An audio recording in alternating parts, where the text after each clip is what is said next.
In this video, we're going to learn how to use grip boxes. Alright, so this is the first tutorial where you'll need to open up a pre-done file. So go to the digital download contents and open up Grip Boxes Student 2018. Once you have that opened, you'll see this drawing, and you can see that it's quite a mess, and we need to try to fix it. And we're going to do that using grip boxes, snaps, and the properties. Alright, so before we begin, save this under a different name. I suggest Grip Boxes Tutorial. Once you have that saved, then we want to make sure our object snap, our object snap tracking, and our polar tracking is on, and our dynamic input is off.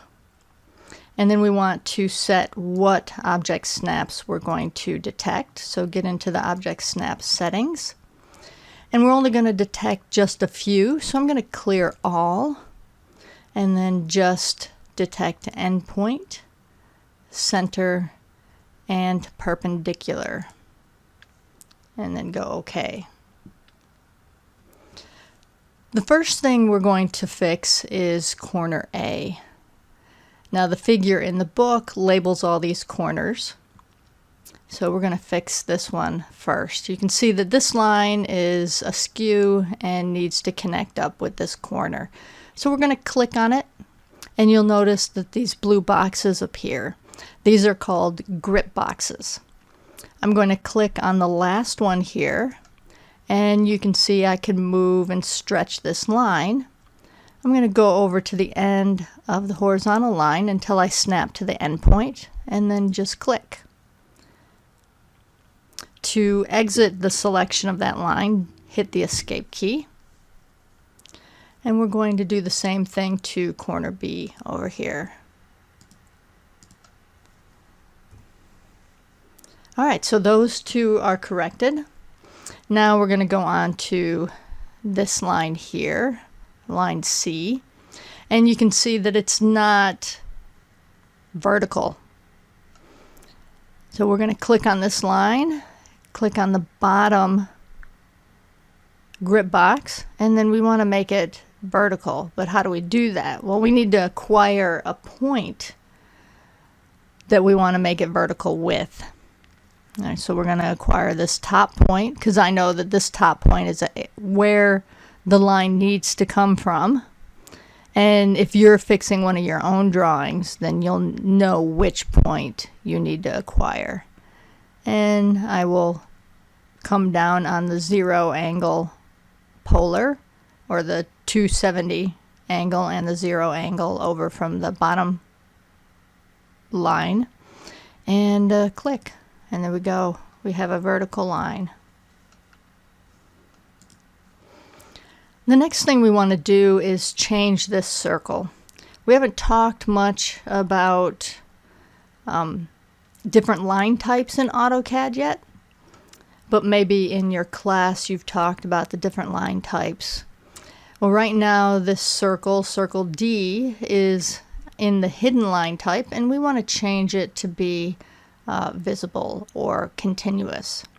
So I'm going to click on it, and up here in the top, in the layers panel, you'll notice that we have some layers, and you'll be creating layers in an upcoming tutorial, but we're just going to click on this pull down menu and change it to a visible line.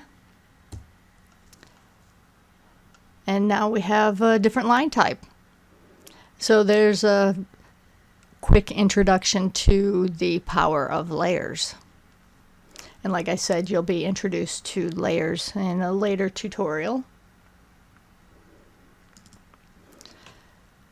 The next thing we want to fix is this vertical line here.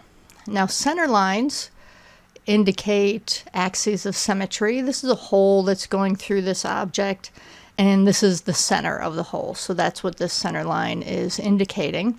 And we never want to end center lines at an object. We always want them to go past the border of the object, like this one.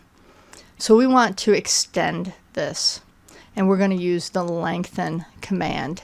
You can type in len in the command prompt down here, or we can select it in the modify. So here's the lengthen command. And what we're going to do is use a delta. So we want to lengthen this line by a certain amount. So I'm going to click on delta and put in 10 millimeters. And then all we do is hover over this, and it's going to lengthen that line 10 millimeters. Hover over this, it's going to lengthen it 10 millimeters. So that's a really nice command to know. And I hit the enter to get out of the lengthen command. All right, now we're going to modify the drawing in particular ways. We're going to concentrate on the lower end of the figure. We're going to add fillets. We're going to add a fillet here and a fillet here. So we're going to use the fillet command, and we're going to enter a radius, so radius of 5 millimeters, and we'll just select the two lines. To repeat the command, I'm going to hit the space bar, and there we go. We have a couple fillets.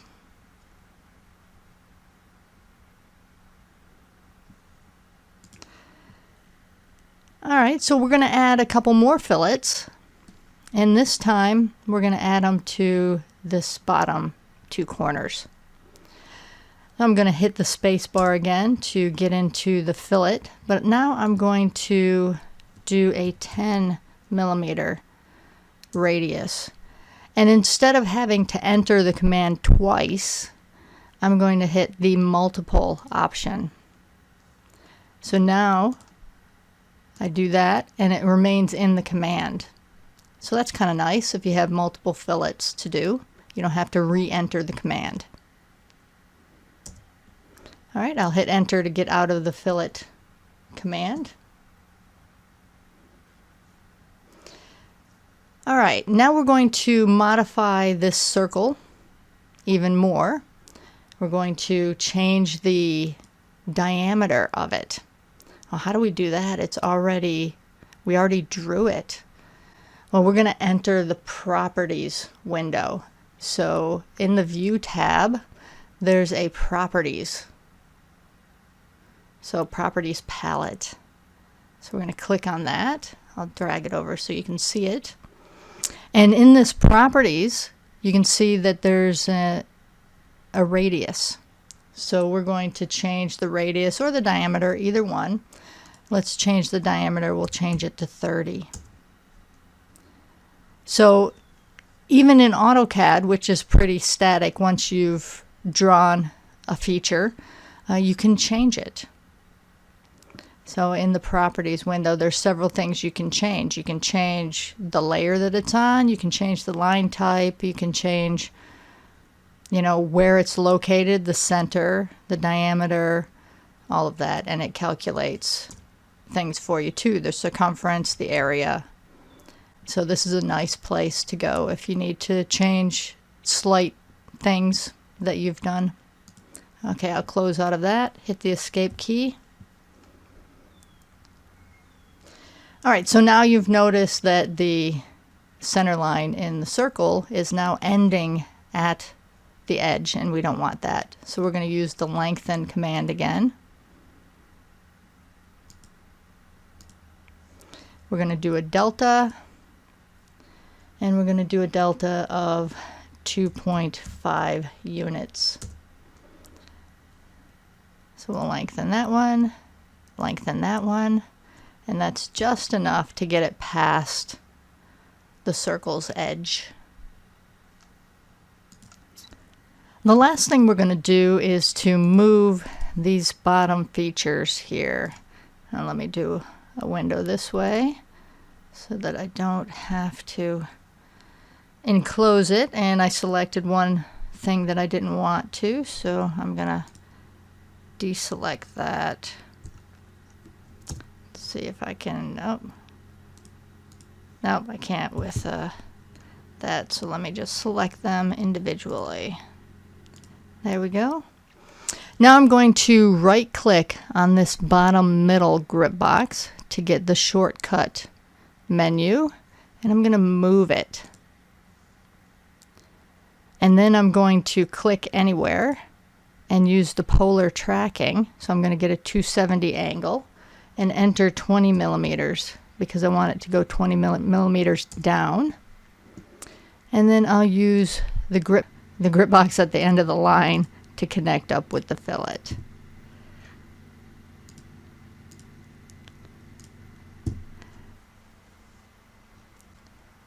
All right, so that's the finished drawing. Let me zoom all.